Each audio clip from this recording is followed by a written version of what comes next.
From UFOs to psychic powers and government conspiracies, history is riddled with unexplained events. You can turn back now, or learn the stuff they don't want you to know.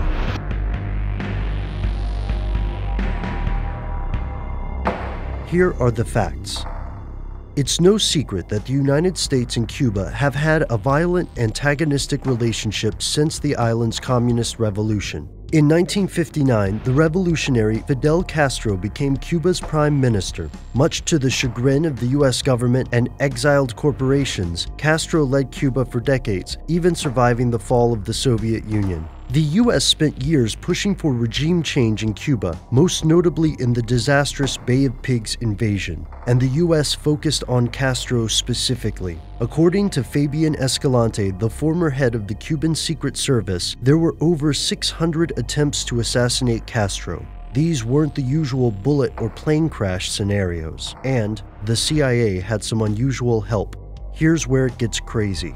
The first documented plans to assassinate Fidel Castro date back to 1960. Escalante claims that every US president from Eisenhower to Clinton has, at some point, attempted to kill Castro. While it's impossible to verify the specifics of Escalante's claims, it is clear that numerous plots existed. It's also clear that many of the plans never moved past the drawing board. These plans range from the plausible, such as having Castro's mistress poison him, to the outrageous, such as exploding cigars. Many of these assassination attempts involved poison, whether it was to be injected via a hypodermic needle, mixed into a milkshake, or spread inside a wetsuit. But not all of the CIA's alleged plots centered on killing Castro. Plans to dose him with LSD or remove his facial hair were meant to discredit the leader rather than kill him. While these operations might sound ridiculous today, they were treated with the utmost seriousness and secrecy during the Cold War. And, unfortunately, plots to assassinate world leaders are not unusual in the dirty game of international politics. So the CIA's decades-long cat-and-mouse game with Castro wouldn't be that extraordinary if it wasn't for one intensely disturbing detail.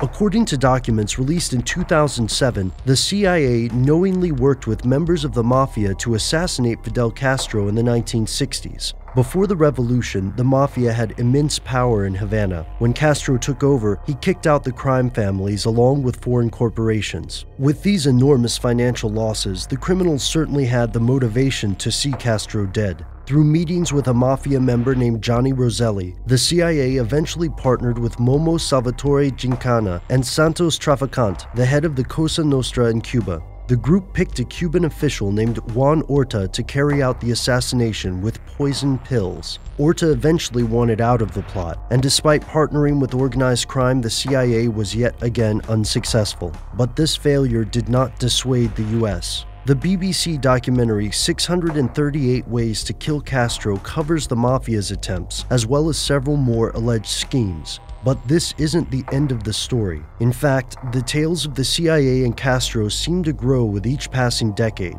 For example, some conspiracy theorists believe that the leaked plots to assassinate Castro were actually a red herring, a way to distract people from the upcoming assassination of President Kennedy.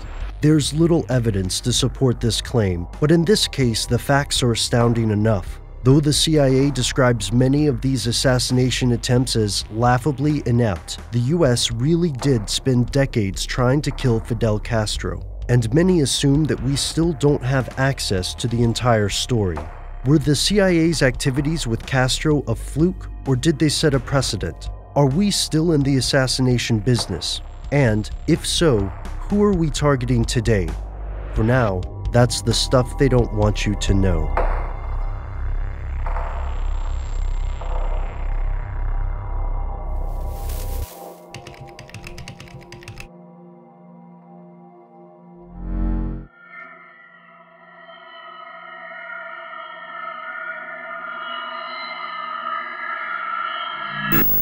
Our goal is not the victory of might, but the vindication of right.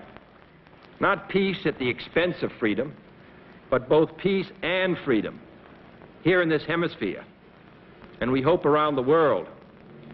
God willing, that goal will be achieved. Thank you and good night.